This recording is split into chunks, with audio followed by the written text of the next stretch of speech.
ಧನುರಾಶಿಯ ವೀಕ್ಷಕರೆಲ್ಲರಿಗೂ ಸಹ ವಿಠಲ್ ಭಟ್ ಮಾಡುವ ನಮಸ್ಕಾರ ಹಾಗೂ ಚಾನಲ್ಗೆ ಸ್ವಾಗತ. ವೀಕ್ಷಕರೇ, ಬಹಳ ಪ್ರಮುಖವಾದ ವಿಚಾರಗಳಿದ್ದಾಗ ನಾನು ವಿಡಿಯೋ ಮಾಡ್ತಾ ಇರ್ತೇನೆ. ಪ್ರತಿಯೊಬ್ಬ ಧನುರಾಶಿಯರಿಗೆ ಅನುಕೂಲವಾಗುವಂತಹ ವಿಡಿಯೋಗಳು, ನಿಮಗೆ ಸಹಕಾರಿಯಾಗುವಂತಹ ವಿಡಿಯೋಗಳನ್ನು ಮಾಡ್ತಾ ಇರ್ತೇನೆ. ಇವತ್ತಿನ ದಿವಸ ನಾನು ಕೆಲವಿಷ್ಟು ವಿಶೇಷವಾದಂತಹ ನಿಮ್ಮ ಸಮಸ್ಯೆಗಳಿಗೆ ಕಾರಣವನ್ನು ಸಹ ಹುಡುಕಿಕೊಂಡು ಬಂದಿದ್ದೇನೆ. ಅಂದ್ರೆ ನೋಡಿ, ಕಾಳಸರ್ಪ ಯೋಗ ಅನ್ನುವಂತಹ ಒಂದು ಶಬ್ದವನ್ನ, ವಾಕ್ಯವನ್ನ ನೀವು ಕೇಳಿರ್ತೀರ ಬಹಳಷ್ಟು ಕಡೆ. ಕಾಳಸರ್ಪ ಅನ್ನತಕ್ಕಂಥದ್ದು 12 ವಿಧದ ಕಾಳಸರ್ಪ ಯೋಗ ದೋಷಗಳಿರುತ್ತೆ. 12 ವಿಧದ ಕಾಳಸರ್ಪ ಯೋಗಗಳು. ನಿಮ್ಮ ರಾಶಿಗಿಂದ ರಾಹುಗ್ರಹ ಹಾಗೂ ಕೇತುಗ್ರಹ, ಜನ್ಮ ಲಗ್ನ ಜನ್ಮ ರಾಶಿಗಿಂದ ರಾಹುಕೇತುಗಳಲ್ಲಿದ್ದಾರೆ ಅನ್ನುವುದರ ಆಧಾರದ ಮೇಲೆ ಆ 12 ಕಾಳಸರ್ಪ ಯೋಗಗಳು ಅನ್ನುವಂಥದ್ದು ಬರುವಂಥದ್ದು ಆಯ್ತಲ್ವಾ. ಈ ವಿಡಿಯೋದಲ್ಲಿ ನಾನು ಗೋಚಾರದಲ್ಲಿ ಏನು ನಿಮ್ಮ ರಾಶಿಗಿಂತ 4ನೇ ರಾಶಿಯಲ್ಲಿ ರಾಹು ಇದೆ, 10ನೇ ಮನೆಯಲ್ಲಿ ಕೇತುಗ್ರಹ ಇದ್ದಾನೆ, ಅದರಿಂದ ಉಂಟಾಗುವ ಕಾಳಸರ್ಪ ಯೋಗ ಯಾವುದು, ಅದರ ಪ್ರಭಾವ ಏನು, ನಿಮ್ಮ ವೈಯಕ್ತಿಕ ಜಾತಕದಲ್ಲಿ ಕಾಳಸರ್ಪ ಯೋಗ ದೋಷದಿಂದಾಗಿ ಏನೇನು ಸಮಸ್ಯೆಗಳಾಗಬಹುದು, 2 ವಿಚಾರಗಳನ್ನು ಸಹ ತಿಳಿಸ್ತೇನೆ. ಪ್ರತಿಯೊಬ್ಬರು ಸಹ ವಿಡಿಯೋನ ಎಂಡ್ ತನಕ ನೋಡಿ. ಹಾಗೂ ಪ್ರತಿಯೊಬ್ಬ ಧನುರಾಶಿಯವರಿಗೆ ವಿಡಿಯೋ ರೀಚ್ ಆಗಬೇಕಾದ್ರಿಂದ ವಾಟ್ಸ್ಆಪ್, ಫೇಸ್ಬುಕ್, ಮೆಸೆಂಜರ್, ಟೆಲಿಗ್ರಾಮ್ ಇತ್ಯಾದಿ ಎಲ್ಲ ಸಾಮಾಜಿಕ ಜಾಲತಾಣಗಳಲ್ಲಿ ವಿಡಿಯೋನ ಶೇರ್ ಮಾಡ್ಲಿಕ್ಕೆ ದಯವಿಟ್ಟು ಮರಿಬೇಡಿ. ಬಹಳ ಪ್ರಮುಖವಾಗಿ ನೋಡಿ, 2 ಭಾಗ ಅಂದಾಗ ಮೊದಲನೇ ಭಾಗದಲ್ಲಿ ನಿಮ್ಮ ರಾಶಿಗಿಂದ 4ನೇ ರಾಶಿಯಲ್ಲಿ ರಾಹು ಇದ್ದು 10ನೇ ರಾಶಿಯಲ್ಲಿ ಕೇತುಗ್ರಹ ಇದ್ದಾನೆ ಅಂದ್ರೆ ನಿಮಗೆ ಉಂಟಾಗುವ ಕಾಳಸರ್ಪದ ಹೆಸರು ಶಂಖಪಾಳ ಕಾಳಸರ್ಪ ಯೋಗ ಅಂತ ಕರೀತಾರೆ. ಶಂಖಪಾಳ ಕಾಳಸರ್ಪ ಯೋಗ ಇರತಕ್ಕಂಥದ್ದು ಧನುರಾಶಿಯವರಿಗೆ ಗೋಚಾರ ರೀತ್ಯ ರಾಹುಕೇತುಗಳು ಒಂದು ರಾಶಿಯಲ್ಲಿ 1.5 ವರ್ಷ ಅಂದ್ರೆ 18 ತಿಂಗಳುಗಳ ಕಾಲ ಇರ್ತಾರೆ. ಸೊ ಮೇ 18ನೇ ತಾರೀಕಿನ ತನಕ ರಾಹುಗ್ರಹ ಮೀನರಾಶಿಯಲ್ಲಿ, ಕೇತುಗ್ರಹ ಕನ್ಯಾ ರಾಶಿಯಲ್ಲಿ ಇರ್ತಾರೆ. ಈ ಒಂದು ವಿಶೇಷವಾದ ಶಂಖಪಾಳ ಕಾಳಸರ್ಪ ಯೋಗ ದೋಷ ನಿಮಗೆ ಅಂದ್ರೆ ಧನುರಾಶಿಯವರಿಗೆ ಆರಂಭಗೊಂಡು ಆಗ್ಲೇ 1 ವರ್ಷದಕ್ಕಿಂತ ಜಾಸ್ತಿ ಸಮಯ ಆಗೋಗಿದೆ. ಇನ್ನೂ ಒಂದು 5-6 ತಿಂಗಳು ಬಾಕಿ ಇದೆ ಆಯ್ತಾ. ಸೊ ಆದ್ರಿಂದ ಇನ್ನೊಂದು 5-5.5 ತಿಂಗಳು ಬಾಕಿ ಇರತಕ್ಕಂಥ ಶಂಖಪಾಳ ಕಾಳಸರ್ಪ ದೋಷ ಇಲ್ಲಿಯ ತನಕ ನಿಮಗೆ ಏನೇನು ಡ್ಯಾಮೇಜ್ ಮಾಡಿದೆ ನಿಮ್ಮ ಜೀವನದಲ್ಲಿ, ಸಮಸ್ಯೆಗಳನ್ನ ಮಾಡಿದೆ ನಿಮ್ಮ ಜೀವನದಲ್ಲಿ, ಹಾಗೂ ಅಥವಾ ಮಾಡಿಲ್ಲ ಅಂದ್ರೆ ಇನ್ನು ಮುಂದೆ ಏನೇನು ಮಾಡಬಹುದು, ಆ ವಿಚಾರಗಳನ್ನ ನಾನು ಒಂದು ಭಾಗದಲ್ಲಿ ತಿಳಿಸ್ತೇನೆ. 2ನೇ ಭಾಗದಲ್ಲಿ ನಾನು ಕಾಳಸರ್ಪ ಯೋಗ ದೋಷದ ಬಗ್ಗೆ ಹಾಗೂ ಎಲ್ಲರಿಗೂ ನಿಮ್ಮ ವೈಯಕ್ತಿಕ ಜಾತಕದಲ್ಲಿರುವ ಕಾಳಸರ್ಪ ಯೋಗ ದೋಷದ ಪ್ರಭಾವದ ಬಗ್ಗೆ, ಎಲ್ಲ ವಿಚಾರಗಳಿಗೆ ಪರಿಹಾರದ ಬಗ್ಗೆ ಬಹಳ ಪ್ರಮುಖವಾಗಿ ಖಂಡಿತವಾಗಿ ತಿಳಿಸ್ತೇನೆ. ಶಂಖಪಾಳ ಕಾಳಸರ್ಪ ದೋಷ ಅನ್ನುವಂಥದ್ದು ಧನುರಾಶಿಯವರಿಗೆ ಆರಂಭಗೊಂಡು 1 ವರ್ಷದ ಹತ್ತತ್ರ 1 ವರ್ಷದ ಮೇಲೆ ಆಗಿದೆ ಅಂತಂದ್ರೆ ಬಹಳ ಪ್ರಮುಖವಾಗಿ ಆಗುವಂತಹ ಸಂದರ್ಭಗಳು ಅಂದ್ರೆ ಪ್ರಭಾವಗಳ ಬಗ್ಗೆ ಮಾತಾಡ್ತಾನೆ. ಶಂಖಪಾಲ ಕಾಳಸರ್ಪ ಯೋಗ ದೋಷದ ಒಂದು ಪ್ರಭಾವ ಧನುರಾಶಿಯವರ ಮೇಲೆ ಯಾವ ರೀತಿಯಲ್ಲಿ ಆಗುತ್ತಾ ಇದೆ ಅನ್ನುವಂಥ ತಿಳ್ಕೊಳ್ಬೇಕು ಅಂತಂದ್ರೆ, ನೀವು ಧನುರಾಶಿಯವರಾಗಿದ್ದು ಮೇಲಿಂದ ಮೇಲೆ ನೀವು ಮೋಸಕ್ಕೆ ಒಳಗಾಗ್ತಾ ಇದ್ದೀರಾ.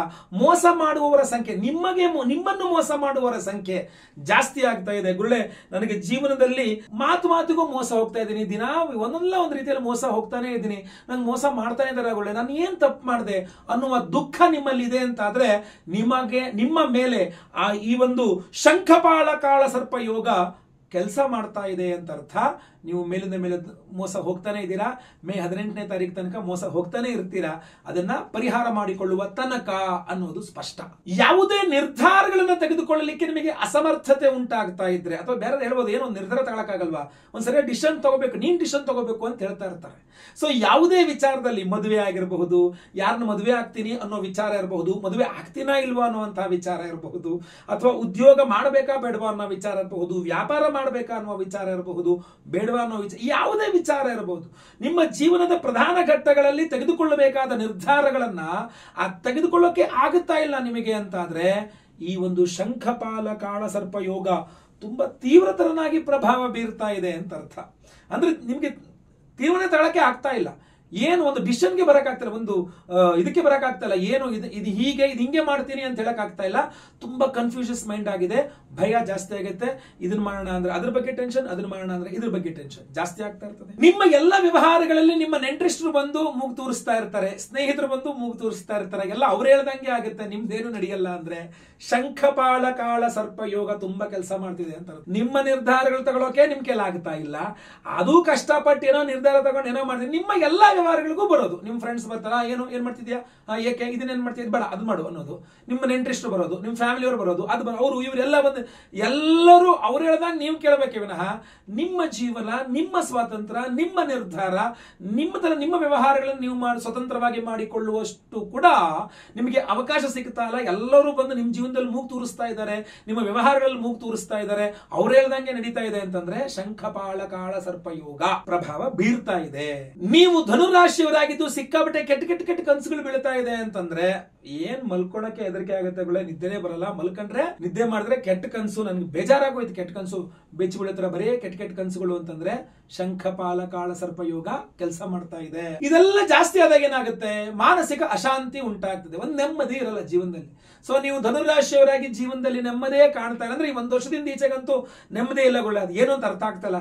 1 ವರ್ಷದಿಂದ ಈಚೆಗೆ ಯಾವ ವಿಚಾರದಲ್ಲೂ ನೆಮ್ಮದಿನೇ ಇಲ್ಲ ನನಗೆ, ಯಾವುದೇ ಮಾಡ್ದೇನೋ ಒಂದು ಸಂತೃಪ್ತಿನೇ ಇಲ್ಲಪ್ಪ ನನಗೆ, ಏನಕ್ಕೆ ಅಂತ ಅರ್ಥ ಆಗ್ತಾ ಇಲ್ಲ. ಕಾಳ ಸರ್ಪಯೋಗ, ಶಂಖಪಾಲ ಕಾಲ ಸರ್ಪಯೋಗ ಕೆಲಸ ಮಾಡಿ. ವಿದ್ಯಾರ್ಥಿ ಆಗಿದ್ದೀರಿ ನೀವು, ಧನುರಾಶಿಯ ವಿದ್ಯಾರ್ಥಿಗಳು, ಯಾವುದೇ ಎಕ್ಸಾಮ್ ಅನ್ನ ನೀವು ಎಕ್ಸಾಮ್ಗೆ ಪಾಲ್ಗೊಳ್ಳಲಿಕ್ಕೋಸ್ಕರ ಹೆದರ್ತಾ ಇದ್ದೀರಾ. ಅವು ಎಲ್ಲ ಎಕ್ಸಾಮ್ಗಳು ಬಹಳ ಕಷ್ಟ ಅನಿಸ್ತಾ ಇದೆ 1 ವರ್ಷದಿಂದ ಈಚೆಗೆ. ಹೋದ ವರ್ಷ ಅವೆಲ್ಲ ಪರವಾಗಿರಲಿಲ್ಲ, ಬಟ್ ಈ ವರ್ಷದಿಂದ 1 ವರ್ಷದಿಂದ ಈಚೆಗೆ ತುಂಬಾ ಎಕ್ಸಾಮ್ಸ್ ಕಷ್ಟ, ಪ್ರತಿಯೊಂದು ಎಕ್ಸಾಮ್ಸು ಕಷ್ಟ ಅನಿಸ್ತಾ ಇದೆ. ಪಾಸ್ ಆಗ್ತಾ ಇಲ್ಲ, ಏನ್ ಮಾಡಿದ್ರು ಮುಂದೆ ಹೋಗಕ್ ಆಗ್ತಾ ಇಲ್ಲ. ಶಂಖಪಾಲ ಕಾಳ ಸರ್ಪಯೋಗ ಕೆಲಸ ಮಾಡ್ತಾ ಇದೆ. 1 ವರ್ಷದಿಂದ ಈಚೆಗೆ ಬಹಳ ಪ್ರಯತ್ನ ಮಾಡ್ತಾ ಇದ್ದೀರಾ. ಅವಿವಾಹಿತರು ನೀವು ವಿವಾಹಕ್ಕೋಸ್ಕರ ಪ್ರಯತ್ನ ಮಾಡ್ತಾ ಇದ್ದೀರಾ. ವಿಷಯ ಎಳೆದಾಡ್ತಾ ಇದೆ ಬಿಟ್ರೆ ಯಾವುದೇ ನಿರ್ಧಾರಕ್ಕೆ ಬರ್ತಾ ಇಲ್ಲ. ಮದುವೆ ವಿಚಾರ ಫೈನಲೈಸ್ ಆಗ್ತಾ ಇಲ್ಲ, ಮದುವೆಯಲ್ಲಿ ತುಂಬಾ ನಿಧಾನ ಆಗ್ತಾ ಇದೆ. ಏನ್ ಮಾಡಿದ್ರು ಮದುವೆ ವಿಚಾರ ಮುಂದೆ ಹೋಗ್ತಾ ಇಲ್ಲ. ಶಂಖಪಾಳ ಕಾಳ ಸರ್ಪಯೋಗ ಕೆಲಸ ಮಾಡ್ತಾ ಇದೆ. ಇಲ್ಲ ಮದುವೆ ಆಗಿದ್ದೀನಿ ಸರ್, ಮದುವೆ ಆದ್ರೂ ಕೂಡ ಗಂಡ ಹೆಂಡತಿ ಜಗಳದ್ದೇ ದೊಡ್ಡ ಸಮಸ್ಯೆ, ಚಿಂತೆ ಆಗ್ಬಿಟ್ಟಿದೆ, ನಮ್ಗೆ ದಾಂಪತ್ಯ ಕಲಗಳೇ ದೊಡ್ಡ ಟೆನ್ಷನ್ ಆಗ್ಬಿಟ್ಟಿದೆ ಅಂತಂದ್ರೆ ಶಂಖಪಾಲ ಕಾಳ ಸರ್ಪಯೋಗ. ಹೀಗೆ ಹಲವಾರು ವಿಚಾರಗಳಲ್ಲಿ ಶಂಖಪಾಳ ಕಾಳ ಸರ್ಪಯೋಗ ಗೋಚಾರ ಫಲ ರೀತಿಯಾಗಿ ಬಂದು ಧನುರಾಶಿಯವರನ್ನ ಸಮಸ್ಯೆಗೆ ದೂಡ್ತಾ ಇದ್ರೆ, ಇನ್ನೊಂದು ಕಡೆ ನಿಮ್ಮ ವೈಯಕ್ತಿಕ ಜಾತಕದಲ್ಲಿರುವ ಕಾಳ ಸರ್ಪಯೋಗ ದೋಷಗಳೇನು ಬಿಡ್ತಾ ಇಲ್ಲ, ನಿಮ್ಗೆ ಅದು ಸಹ ಸಮಸ್ಯೆ ಕೊಡ್ತಾ ಇದೆ. ವೈಯಕ್ತಿಕ ಜಾತಕದ ಕಾಳ ಸರ್ಪಯೋಗ ದೋಷ ಅಂದ್ರೆ ಏನು? ನಿಮ್ಮ ವೈಯಕ್ತಿಕ ಜಾತಕ ತೆಗೆದು ನೋಡ್ಕೊಳ್ಳಿ. ರಾಹು ಒಂದ್ ಕಡೆ, ಕೇತು ಒಂದ್ ಕಡೆ, ಯಾವುದೋ ಒಂದು ರಾಶಿಯಲ್ಲಿ ರಾಹು, ಅದರ 7ನೇ ಮನೆಯಲ್ಲಿ ಕೇತು ಗ್ರಹ ಇರ್ತಾನೆ. ಸೊ ಆ ರಾಹು ಕೇತುಗಳೊಳಗೆ ಸೂರ್ಯನಿಂದ ಶನಿಯ ಪರ್ಯಂತ ಮಿಕ್ಕೆಲ್ಲ ಗ್ರಹಗಳು ಸಿಲುಕಿಕೊಂಡಾಗ ಅದನ್ನ ಕಾಳ ಸರ್ಪ ಯೋಗ ದೋಷ ಅಂತ ಕರೀತಾರೆ. ಸೊ ವೈಯಕ್ತಿಕ ಜಾತಕದ ಕಾಳ ಸರ್ಪ ಯೋಗ ಹಾಗೂ ಗೋಚಾರ ರೀತಿಯ ಕಾಳ ಸರ್ಪ ಯೋಗ. ವೈಯಕ್ತಿಕ ಜಾತಕದ ಕಾಳ ಸರ್ಪ ಯೋಗ ದೋಷವು ಏನಂತ ತೋರಿಸುತ್ತೆ? ರಾಹು ಕೇತು ಗ್ರಹೋರ್ ಮಧ್ಯೆ ಆದಿತ್ಯ ಗಚಖೇ ಗ್ರಹಾಃ ಕಾಳ ಸರ್ಪಾಖ್ಯ ದೋಷೋ ಯಂ ಸರ್ವ ಸಂಪತ್ ಪ್ರನಾಶನಂ.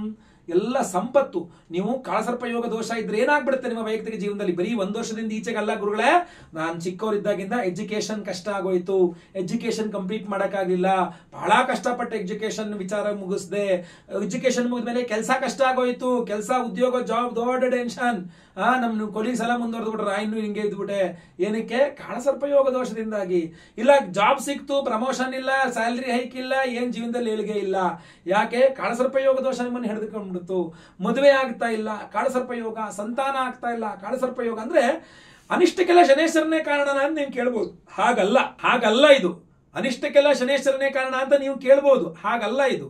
ಯಾಕೆ ಅಂತಂದ್ರೆ ನೋಡಿ, ಬಹಳ ಪ್ರಮುಖವಾಗಿ ಜೀವನದ ಪ್ರಧಾನ ಘಟ್ಟಗಳು ಅಂತ ನಮಗೇನಿರುತ್ತೆ, ಎಜುಕೇಶನ್ ಬಹಳ ಇಂಪಾರ್ಟೆಂಟ್ ಆಗಿರುತ್ತೆ, ವಿವಾಹ ಬಹಳ ಪ್ರಮುಖವಾದ ಸನ್ನಿವೇಶ, ಸಂತಾನ ಬಹಳ ಪ್ರಮುಖವಾದ ಸನ್ನಿವೇಶ, ಉದ್ಯೋಗ ಬಹಳ ಪ್ರಮುಖವಾದ ಸನ್ನಿವೇಶ. ಸೊ ಇಂತಹ ಪ್ರಮುಖವಾದ ಸನ್ನಿವೇಶಗಳಲ್ಲಿ ಕಾಳಸರ್ಪ ಯೋಗ ದೋಷ ಬಂದು ಸುತ್ತಕೊಂಡು ಹಿಡ್ಕೊಂಡ್ಬಿಡುತ್ತೆ. ಅಂದ್ರೆ ಮುಂದುವರ್ಲಿಕ್ಕೆ ಕೊಡಲ್ಲ ಸ್ಪಷ್ಟವಾಗಿ, ಈಸಿಯಾಗಿ. ಸೊ ಅದರಿಂದ ಅಲ್ಲೇ ಸ್ಟಾಪ್ ಆಗ್ಬಿಡುತ್ತೆ. ಇದು ಕಾಳಸರ್ಪ ಯೋಗ ದೋಷದ ವೈಯಕ್ತಿಕ ಜಾತಕದ ಪ್ರಭಾವವೂ ಆಗಿರುತ್ತೆ. ಎಲ್ಲಿ ಸಿಟ್ ಮಾಡಬಾರ್ದು ಅಲ್ಲಿ ಸಿಟ್ ಮಾಡ್ತೀರಾ. ಆರೋಗ್ಯ ತುಂಬಾ ಇಂಪಾರ್ಟೆಂಟ್ ಟೈಮಲ್ಲಿ ಆರೋಗ್ಯ ಹಾಳಾಗ್ತಾ ಇರುತ್ತೆ. ತುಂಬಾ ಇಂಪಾರ್ಟೆಂಟ್ ಟೈಮ್ ಬೇಕು ನಿಮಗೆ ಅವಾಗ. ಇನ್ನು ಕೆಲವರಿಗೆ ವೈಯಕ್ತಿಕ ಜಾತಕದಲ್ಲಿ ಕಾಳಸರ್ಪ ಯೋಗ ದೋಷ ಇದ್ದಾಗ ಹಲವಾರು ಕಡೆ ಜಾತಕಗಳನ್ನು ಕೇಳಿದಾಗ ಹೇಳಿರ್ತಾರೆ ಕಾಳಸರ್ಪ ಯೋಗ ದೋಷ ಇದೆ, ಪರಿಹಾರ ಮಾಡ್ಕೋ ಅಂತ. ಪರಿಹಾರ ಏನ್ ಮಾಡ್ಸಿರ್ತೀರಿ ನೀವು? ಕ್ಷೇತ್ರಾದಿಗಳಲ್ಲಿ ಹೋಗಿ ಸರ್ಪ ಸಂಸ್ಕಾರ, ಆಶ್ಲೇಷ ಬಲಿ, ನಾಗ ಪ್ರತಿಷ್ಠೆ ಎಲ್ಲ ಮಾಡ್ತೀರಾ. ಅಥವಾ ಇನ್ನೊಂದ್ ಕಡೆ ಯಾವ್ದೋ ಕ್ಷೇತ್ರಕ್ಕೆ ಹೋಗಿ ರಾಹು ಕೇತುಗೆ ಒಂದು ಅರ್ಚನೆ ಪೂಜೆ ಮಾಡಿಸ್ಕೊಂಡು ಬರ್ತೀರಾ. ಇದು ಕಾಳಸರ್ಪ ಯೋಗ ದೋಷದ ಪರಿಹಾರವ? ಖಂಡಿತ ಅಲ್ಲ. ಈಗ ಸರ್ಪ ಅನ್ನೋ ವರ್ಡ್ ಬಂದ ತಕ್ಷಣ ಕಾಳಸರ್ಪ ದೋಷ ಪರಿಹಾರ ಆಗ್ಬಿಡಲ್ಲ. ನಾಗದೋಷಗಳಲ್ಲಿ, ಸರ್ಪದೋಷಗಳಲ್ಲಿ ಹಲವಾರು ವಿಧಗಳಿರುತ್ತೆ. ಟೈಪ್ 1 ಡಯಾಬಿಟೀಸ್, ಟೈಪ್ 2 ಡಯಾಬಿಟೀಸ್ ಎಲ್ಲ ಇದ್ದಂಗೆ ಇದು ಕೂಡ ಹಲವಾರು ವಿಧಾನ ಇದೆ ಸರ್ಪದೋಷದಲ್ಲಿ. ನೀವೇ ಸ್ವತಃ ಅಥವಾ ನಿಮ್ಮ ಕುಟುಂಬದವರು, ನಿಮ್ಮ ಹಿರಿಕರು ಯಾರು ಹಾವನ್ನ ಸಾಯಿಸಿದ್ದಾರೆ, ಅದು ನಿಮಗೆ ಗೊತ್ತಿದೆ ಅಂತ ಆದ್ರೆ ಸರ್ಪ ಸಂಸ್ಕಾರ ಮಾತ್ರ ಮಾರ್ಗ, ಅದು ಬಿಟ್ಟು ಬೇರೆ ಏನು ಮಾಡಿದ್ರು ಆಗಲ್ಲ. ಸರ್ಪ ಸಂಸ್ಕಾರ, ನಾಗ ಪ್ರತಿಷ್ಠೆ ಆಗಬೇಕು. ಅಥವಾ ಎಲ್ಲೋ ಮುನೀಶ್ವರ ಸಂಚಾರ ಇದೆ, ಅಲ್ಲಿ ನಾಗ ಸಂಚಾರ ಇದೆ, ನಿಮ್ಮ ತೋಟದಲ್ಲೋ ಜಮೀನಲ್ಲೋ ಇಲ್ಲೋ ಒಂದ್ ಕಡೆ ಅಲ್ಲಿ ನೀವು ನಾಗನ ಪ್ರತಿಷ್ಠೆ ಮಾಡಬೇಕು ಅಂತ ಬರ್ತಾ ಇದೆ. ಸೊ ನಾಗ ಪ್ರತಿಷ್ಠೆಯನ್ನು ಮಾಡಬೇಕು. ಅದನ್ನು ಹೊರತುಪಡಿಸಿ ನಿಮ್ಮಿಂದಾಗಿ ನಾಗ ಸಂಕುಲಕ್ಕೆ ಏನಾದ್ರೂ ಸಮಸ್ಯೆಗಳಾಗಿದೆ, ನಿಮ್ಮಿಂದ ನಾಗ ಸಂಕುಲಕ್ಕೆ ಏನಾದ್ರೂ ಸಮಸ್ಯೆಗಳಾಗ್ತಾ ಇದೆ ಅಂದ್ರೆ ಆಗ ಆಶ್ಲೇಷ ಬಲಿ ಪೂಜೆ, ಸರ್ಪಶಾಂತಿ ಹೋಮ ಏನಿದೆಯಲ್ಲ ಅದು ಬಹಳ ಪ್ರಮುಖವಾಗಿರುತ್ತೆ. ಯಾವುದೋ ಒಂದು ಜಮೀನಲ್ಲಿ ಸೈಟ್ ಅಲ್ಲಿ ಹುತ್ತ ಬೆಳ್ಕೊಂಡ್ಬಿಟ್ಟಿದೆ, ನಿಮ್ಮ ಜಮೀನಲ್ಲಿ ಹುತ್ತ ಬೆಳ್ಕೊಂಡ್ಬಿಟ್ಟಿದೆ, ಅದು ನೀವು ಒಡೆದಾಕ್ಬಿಟ್ಟಿದ್ದೀರಾ, ಅಥವಾ ನಿಮ್ಮ ಮನೆಯಲ್ಲಿ ಎಲ್ಲೋ ನಾಗರು ಓಡಾಡುವಂತಹ ಜಾಗದಲ್ಲಿ ಎಲ್ಲೋ ಬಚ್ಚಲ ಮನೆ ಕಟ್ಬಿಟ್ಟಿದ್ದೀರಾ, ಮನೆನೇ ಕಟ್ಬಿಟ್ಟಿದ್ದೀರಾ, ಅಥವಾ ನಾಗ ಸಂಚಾರಕ್ಕೆ ಸಮಸ್ಯೆ ಆಗ್ತಾ ಇದೆ, ನಾಗನೇ ಸಂಕುಲಕ್ಕೆ ನಿಮ್ಮಿಂದ ಏನಾದ್ರು ಸಮಸ್ಯೆ ಆಗ್ತಾ ಇದೆ ಅಂದ್ರೂ ಸಹ ನಿಮ್ಮ ಅಶ್ಲೇಷ ಬಲಿ ಇತ್ಯಾದಿಗಳನ್ನ ಮಾಡ್ಕೊಳ್ಬೇಕು. ಆದ್ರೆ ವೈಯಕ್ತಿಕ ಜಾತಕದಲ್ಲಿರುವ ಕಾಳಸರ್ಪ ದೋಷಕ್ಕೆ ಕಾಳಸರ್ಪ ಯೋಗ ದೋಷ ಪರಿಹಾರ ಶಾಂತಿ ಹೋಮ ಅಂತ ಇರ್ತದೆ, ಅದನ್ನೇ ಮಾಡಬೇಕು. ಅದನ್ನು ಹೊರತುಪಡಿಸಿ ಬೇರೆ ಏನು ಮಾಡಿದ್ರು ಸಹ ಅದು ಪರಿಹಾರ. ಸಂಪೂರ್ಣ ಪರಿಹಾರ ಅನ್ನೋದೇ ಕಷ್ಟ. ಅದು ನಾನು ಈ ವಿಡಿಯೋದ ಎಂಡ್ ಅಲ್ಲಿ ಒಂದು ವಿಶೇಷವಾದ ಮಂತ್ರವನ್ನು ಕೊಡ್ತೇನೆ ನಿಮ್ಮ ಕಾಳಸರ್ಪ ಯೋಗ ದೋಷವನ್ನು ನಿಗ್ರಹ ಮಾಡಲಿಕ್ಕೆ. ಆ ಮಂತ್ರವನ್ನ ಪ್ರತಿದಿನ ಒಂದು 28 ಬಾರಿಯೋ 54 ಬಾರಿಯೋ 108 ಬಾರಿಯೋ ಜಪವನ್ನ ಮಾಡಿ ದಯವಿಟ್ಟು ನಿಮಗೆ ಅದು ಅನುಕೂಲವಾಗಲಿದೆ. ಇನ್ನು ಪ್ರತಿ ಹುಣ್ಣಿಮೆ, ಪ್ರತಿ ಶುಕ್ಲ ಪಕ್ಷ, ಇನ್ನು ಪ್ರತಿ ತಿಂಗಳು ಸಹ ಶುಕ್ಲ ಪಕ್ಷ ಕೃಷ್ಣ ಪಕ್ಷ ಅಂತ 2 ಪಕ್ಷ ಬರ್ತದೆ. ಆ 2 ಪಕ್ಷಗಳಲ್ಲಿ ಷಷ್ಠಿ ಅನ್ನುವ ತಿಥಿ ಬರ್ತದೆ. ಸೊ ತಿಂಗಳಿಗೆ 2 ಷಷ್ಠಿ ಬರ್ತದೆ. ಆ ಷಷ್ಠಿ ದಿನದಂದು ಬೆಳಗ್ಗೆ ಎದ್ದು ಸ್ನಾನ ಮಾಡಿದ ತಕ್ಷಣ ಮನೆ ಹತ್ತಿರದಲ್ಲಿರುವ ನಾಗರ ಕಲ್ಲಿ ಹತ್ರ ಹೋಗಿ ಎಂದು ಪ್ರದಕ್ಷಿಣ ನಮಸ್ಕಾರ ಮಾಡಿಕೊಂಡು ಅರಿಶಿಣದ ನೀರಿನ ಅಭಿಷೇಕವನ್ನ ನಾಗರ ಕಲ್ಲಿಗೆ ಮಾಡಿ ನಮಸ್ಕಾರ ಪೂಜೆ ಮಾಡ್ಕೊಂಡು ಬಂದ್ರು ಕಾಳಸರ್ಪ ಯೋಗ ದೋಷ ತಕ್ಕ ಮಟ್ಟಿಗಾದ್ರೂ ಸಹ ಕಂಟ್ರೋಲಿಗೆ ಬರ್ತದೆ. ಅದೆಲ್ಲ ಅಲ್ಲದೆ ನಾನು ಆಗ್ಲೇ ಹೇಳಿದಂತೆ ಕಾಳಸರ್ಪ ಯೋಗ ದೋಷ ಪರಿಹಾರ ಶಾಂತಿ ಹೋಮ ಅಂತ ಒಂದು ಹೋಮ ಇದೆ. ಅದೇ ಪರಿಹಾರ, ನಿಜವಾದ ಪರಿಹಾರ. ಅದನ್ನು ಸಹ ಸಂಪೂರ್ಣ ಪರಿಹಾರ ಮಾಡಕ್ಕಾಗಲ್ಲ. ಅಂದ್ರೆ ವಿ ಕೆನಾಟ್ ಎರಾಡಿಕೇಟ್, ಅದನ್ನ ಡಿಕ್ರೀಸ್ ಮಾಡಬಹುದು, ಅಂದ್ರೆ ಅದರ ದುಷ್ಪ್ರಭಾವವನ್ನ ಕಡಿಮೆ ಮಾಡಬಹುದು, ಸಂಪೂರ್ಣ ನಿವಾರಣೆ ಮಾಡ್ಲಿಕ್ಕೆ ಆಗಲ್ಲ. ಸೊ ಆ ಹೋಮ ಮಾಡಿದಾಗ ಸ್ವಲ್ಪ ಹೆಚ್ಚಿನದಾದಂತಹ ಪವರ್ ಸಿಗ್ತದೆ. ಆ ವಿಶೇಷವಾದ ಮಹಾಕಾಳಸರ್ಪ ಯೋಗ ದೋಷ ಪರಿಹಾರ ಶಾಂತಿ ಹೋಮವನ್ನ ನಮ್ಮ ಯಾಗಶಾಲೆಯಲ್ಲಿ ಜನವರಿ 13ನೇ ತಾರೀಕು ಹುಣ್ಣಿಮೆ ದಿವಸ ಮಾಡ್ತಾ ಇದ್ದೇವೆ. ಹಾಗೂ ನಿಮಗೆ ವಿಶೇಷವಾಗಿ ಪ್ರಸಾದ ಸ್ವರೂಪವಾಗಿ ನಾಗಿನ್ ಎಂಬ 2 ನಾಗಬಿಂಬಗಳನ್ನ ಕೊಡ್ತಾ ಇದ್ದೇವೆ. ಈ 2 ನಾಗಬಿಂಬಗಳನ್ನ ನಿಮ್ಮ ಹೆಸರಲ್ಲಿ ಕಾಳಸರ್ಪ ಯೋಗ ದೋಷ ಪರಿಹಾರ ಶಾಂತಿ ಹೋಮವನ್ನು ಮಾಡಿ ಕಳಿಸ್ಕೊಡ್ತೇವೆ. ಇದು ನಿಮಗೆ ಸಿಕ್ಕ ನಂತರ ನೀವು ನಿಮ್ಮ ಬೆಳಗ್ಗೆ ಎದ್ದು ಸ್ನಾನ ಮಾಡಿಕೊಂಡು ನಿಮ್ಮ ಮನೆ ಹತ್ರ ಇರುವ ಯಾವ ದೇವಸ್ಥಾನ ಆದ್ರೂ ಪರವಾಗಿಲ್ಲ ಹೋಗಿ ಅಂಗೈಯಲ್ಲಿ ಈ ನಾಗಿನ್ ಅನ್ನುವ 2 ನಾಗಬಿಂಬಗಳನ್ನ ಇಟ್ಟುಕೊಂಡು ಒಂದೊಂದು ರೂಪಾಯಿಂದ ಒಂದು 6 ಕಾಯಿನ್ ಹಿಂಗೆ ಇಟ್ಕೊಂಡು ಮುಷ್ಟಿ ಕಟ್ಟಿಕೊಂಡು ನಿಮ್ಮ ತಲೆಗೆ ಒಂದು 6 ಬಾರಿ ಹೀಗೆ ನಿವಾಳಿಸಿಕೊಂಡು ಆ ದುಡ್ಡು 6 ರೂಪಾಯಿ, 1 ರೂಪಾಯಿಂದ 6 ಕಾಯಿನ್ ಹಾಗೂ ನಾಗಿನ್ ಸಹಿತ ಆ ದೇವಸ್ಥಾನದ ಹುಂಡಿಯಲ್ಲಿ ಹಾಕಿ. ಎಲ್ಲಾ ಹೋಮಗಳ ಭಸ್ಮ, ನಾಗಾರಾಧನೆ, ಅರಿಶಿನ ಪ್ರಸಾದ ಇರ್ತದೆ, ಅದನ್ನ ಡೈಲಿ ಹಣೆಗೆ ಹಚ್ಕೊಂಡ್ರೆ ಸಾಕು. ಎಲ್ಲಾ ಹೋಮಗಳ ಭಸ್ಮ ಅಂದ್ರೆ ಇನ್ನು ಹಲವಾರು ಹೋಮಗಳಿದೆ.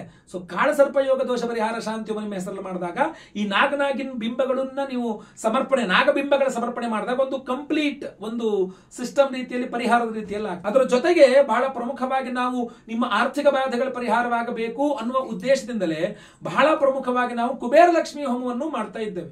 ಸೊ ಕುಬೇರ ಲಕ್ಷ್ಮಿ ಹೋಮವನ್ನು ಮಾಡಿ ಒಂದು ವಿಶೇಷವಾದ ಕುಬೇರ ಲಕ್ಷ್ಮಿ ಕಾಯಿನ್ ಅನ್ನ ಕೊಡ್ತಾ ಇದ್ದೇವೆ ಪ್ರತಿಯೊಬ್ಬರಿಗೂ ಸಹ. ಈ ವಿಶೇಷವಾದ ಕುಬೇರ ಲಕ್ಷ್ಮಿ ಕಾಯಿನ್ ಹಿಂದ್ಗಡೆ ಆ ಕುಬೇರನ ಸಂಖ್ಯೆಗಳಿದೆ, ಮುಂದೆ ಕುಬೇರ ಹಾಗೂ ಮಹಾಲಕ್ಷ್ಮಿಯ ಸಾನ್ನಿಧ್ಯ ಇದೆ. ಇದನ್ನ ನೀವು ವ್ಯಾಪಾರ ಮಾಡ್ತಾ ಇದ್ದೀರಾ, ನಿಮ್ಮ ಕ್ಯಾಶ್ ಬಾಕ್ಸ್ ಅಲ್ಲಿ ಇಟ್ಕೊಳ್ಬಹುದು, ಮನೆಯಲ್ಲಿ ನಿಮ್ಮ ಒಂದು ಲಾಕರ್ ನಲ್ಲಿ ಇಟ್ಕೊಳ್ಬಹುದು, ದೇವರ ಮನೆಯಲ್ಲಿ ಸಹ ಇಟ್ಕೊಳ್ಬಹುದು, ನಿಮ್ಮ ಪಾಕೆಟ್ ಅಲ್ಲೋ ಪರ್ಸ್ ಅಲ್ಲೋ ನಿಮ್ಮ ಜೊತೆಯಲ್ಲಿ ಜೇಬಲ್ ಕೂಡ ಇದನ್ನ ಇಟ್ಕೋಬಹುದು. ಈ ವಿಶೇಷವಾದಂತಹ ಕುಬೇರ ಲಕ್ಷ್ಮಿ ಕಾಯಿನ್ ಅನ್ನ ಹುಣ್ಣಿಮೆಯ ದಿವಸ ಕುಬೇರ ಲಕ್ಷ್ಮಿ ಹೋಮವನ್ನು ಮಾಡಿ ಜನವರಿ 13ನೇ ತಾರೀಕು ನಿಮಗೆ ಕಳಿಸ್ಕೊಡ್ತಾ ಇದ್ದೇವೆ. ಇಷ್ಟಕ್ಕೆ ಮುಗಿದಿಲ್ಲ, ಇನ್ನೂ ಸಹ ನಾನು ಆಗಲೇ ವಿಡಿಯೋ ಸಹ ಮಾಡಿದ್ದೆ ಅದರ ಬಗ್ಗೆ. ಭಾಗ್ಯೋದಯವಾಗಬೇಕು, ನಿಮ್ಮ ಜೀವನದಲ್ಲಿ ಭಾಗ್ಯದ ಕೊರತೆ ಆಗಬಾರದು, ಅದೃಷ್ಟದ ಕೊರತೆ ಆಗಬಾರದು, ನಿಮಗೆ ಅದೃಷ್ಟ ಸಿಗಬೇಕು ಅನ್ನುವ ಕಾರಣ ಭಾಗ್ಯ ಸೂಕ್ತ ಮಂತ್ರದ ಹೋಮವನ್ನ, ಭಾಗ್ಯ ಸೂಕ್ತ ಹೋಮವನ್ನು ಮಾಡ್ತಾ ಇದ್ದೇವೆ. ಅದರಲ್ಲಿ ವಿಶೇಷವಾಗಿ ಒಂದು ಕಂಕಣ ದಾರವನ್ನು ಅಭಿಮಂತ್ರಣ ಮಾಡಿ ನಿಮಗೆ ಕಳಿಸ್ಕೊಡ್ತೇನೆ. ಆ ಕಂಕಣ ದಾರವನ್ನು ಸಹ ಕೈಯಲ್ಲಿ ಕಟ್ಕೊಳ್ಬಹುದು. ಸೊ ಈ ಪ್ರಸಾದಗಳನ್ನೆಲ್ಲ ನಿಮ್ಗೆ ಎಲ್ಲಾ ಹೋಮಗಳ ಭಸ್ಮ, ನಾಗಾರಾಧನೆ, ಅರಿಶಿನ ಜೊತೆಗೆ ಇದೆಲ್ಲ ಪ್ರಸಾದಗಳನ್ನ ನಾವು ಕಳಿಸ್ಕೊಡ್ತಾ ಇದ್ದೇವೆ. ಸಂಕಲ್ಪ ಸೇವೆಗೆ ನೀವು ಹೆಸರು ಕೊಟ್ಕೊಳ್ಳಿ. ಸ್ಕ್ರೀನ್ ಮೇಲೆ ಕಾಣುವಂತ ನಂಬರ್ಗೆ ನಿಮ್ಮ ಹೆಸರು, ಗೋತ್ರ ಗೊತ್ತಿದ್ರೆ ಗೋತ್ರ, ನಕ್ಷತ್ರ ಗೊತ್ತಿದ್ರೆ ನಕ್ಷತ್ರ, ನಿಮ್ಮ ರಾಶಿ ಹಾಗೂ ನಿಮ್ಮ ವಿಳಾಸ ಕಡ್ಡಾಯವಾಗಿ ಸ್ಕ್ರೀನ್ ಮೇಲೆ ಕೊಡೋ ನಂಬರ್ಗೆ ವಾಟ್ಸ್ಆಪ್ ಮಾಡ್ಕೊಳ್ಳಿ. ಬೇಗ ನಿಮ್ಮ ಹೆಸರನ್ನ ರಿಜಿಸ್ಟರ್ ಮಾಡಿಸ್ಕೊಳ್ಳಿ. ಈ ಒಂದು ಮಹಾ ಕಾಳಸರ್ಪ ಯೋಗ ದೋಷ ಪರಿಹಾರ ಶಾಂತಿ ಹೋಮದಲ್ಲಿ ಲೈವ್ ಅಲ್ಲಿ ನಿಮ್ಮ ಹೆಸರು ಸಂಕಲ್ಪ ನಾನೇ ಮಾಡ್ತೇನೆ. ಎಲ್ಲಾ ಹೋಮಗಳನ್ನ ಲೈವ್ ನೋಡ್ತೀರಾ. ಸಂತಾನ ಗೋಪಾಲ ಕೃಷ್ಣ ಹೋಮನೂ ಇರ್ತದೆ, ಗುರು ಶಾಂತಿ ಶನಿ ಶಾಂತಿ ಸಹಿತ ಮಹಾನವಗ್ರಹ ಶಾಂತಿ ಹೋಮಗಳು ಸಹ ಈ ಒಂದು ಕಾರ್ಯಕ್ರಮದಲ್ಲಿ ಇರ್ತದೆ. ಎಲ್ಲಾ ಸೇರಿ ಪೋಸ್ಟಲ್ ಚಾರ್ಜು ಸೇರಿ ಎಲ್ಲಾ ಸೇರಿ ಒಬ್ಬರಿಗೆ ಒಂದೇ ಸಂಕಲ್ಪ ಸೇವೆ ಆಗಿರ್ತದೆ. ಸಂಕಲ್ಪ ಸೇವೆಗೆ ಹೆಸರು ಕೊಟ್ಕೊಳ್ಬಹುದು. ಅದರ ಜೊತೆಗೆ ವಿಶೇಷವಾದ ಸಿಂಪಲ್ ಪರಿಹಾರವನ್ನು ಈ ವಿಡಿಯೋ ಎಂಡಲ್ಲಿ ಈಗ ನಾನು ಆ ಪರಿಹಾರ ಒಂದು ಸ್ತೋತ್ರವನ್ನ ಒಂದು ಮಂತ್ರವನ್ನ ನಿಮಗೆ ಕೊಡ್ತೇನೆ. ಈ ವಿಶೇಷವಾದ ಮಂತ್ರವನ್ನ ಡೈಲಿ ಜಪ ಸಹ ಮಾಡ್ಕೊಳ್ಬಹುದು. ಯಾವ್ದಾಗುತ್ತೋ ಅದನ್ನು ಮಾಡ್ಕೊಳ್ಳಿ. ಒಟ್ಟಿನಲ್ಲಿ ನಿಮಗೆ ಒಳ್ಳೇದಾಗಬೇಕು, ಸರ್ಪದೋಷಗಳು ಪರಿಹಾರವಾಗಬೇಕು. ಒಳ್ಳೇದಾಗ್ಲಿ. ವಿಡಿಯೋ ಇಷ್ಟ ಆದರೆ ದಯವಿಟ್ಟು ಲೈಕ್ ಮಾಡ್ಲಿಕ್ಕೆ ಮರಿಬೇಡಿ. ವಾಟ್ಸ್ಆಪ್, ಫೇಸ್ಬುಕ್, ಮೆಸೆಂಜರ್, ಟೆಲಿಗ್ರಾಮ್ ಎಲ್ಲ ಕಡೆ ಸಾಮಾಜಿಕ ಜಾಲತಾಣಗಳಲ್ಲಿ ವಿಡಿಯೋನ ಶೇರ್ ಮಾಡ್ಲಿಕ್ಕೆ ಮರಿಬೇಡಿ. ಇನ್ನು ಸಬ್ಸ್ಕ್ರೈಬ್ ಮಾಡ್ಕೊಂಡಿಲ್ವಾ? ಕೆಳಗಡೆ ಸಬ್ಸ್ಕ್ರೈಬ್ ಅಂತ ಬಟನ್ ಇರುತ್ತೆ, ಸಬ್ಸ್ಕ್ರೈಬ್ ಮಾಡ್ಕೊಂಡು ಬೆಲ್ ಬಟನ್ ಒತ್ಕೊಂಡು ಆಲ್ ಅಂತ ಮಾಡ್ಲಿಕ್ಕೆ ದಯವಿಟ್ಟು ಮರಿಬೇಡಿ. ಮುಂದಿನದಲ್ಲಿ ಮತ್ತೆ ಪುನಃ ಸಿಗ್ತೇನೆ. ಎಲ್ಲರಿಗೂ ಸಹ ಒಳ್ಳೆಯದಾಗ್ಲಿ. ಲೋಕ ಸಮಸ್ತ ಸುಖಿನೋ ಭವಂತು. ನಾರಾಯಣ ನಾರಾಯಣ ನಾರಾಯಣ. ಓಂ ಭುಜಂಗೇಶಾಯ ವಿದ್ಮಹೇ ಸರ್ಪರಾಜಾಯ ಧೀಮಹಿ ತನ್ನೋ ನಾಗಃ ಪ್ರಚೋದಯಾತ್. ಓಂ ಭುಜಂಗೇಶಾಯ ವಿದ್ಮಹೇ ಸರ್ಪರಾಜಾಯ ಧೀಮಹಿ ತನ್ನೋ ನಾಗಃ ಪ್ರಚೋದಯಾತ್. ಓಂ ಭುಜಂಗೇಶಾಯ ವಿದ್ಮಹೇ ಸರ್ಪರಾಜಾಯ ಧೀಮಹಿ ತನ್ನೋ ನಾಗಃ ಪ್ರಚೋದಯಾತ್.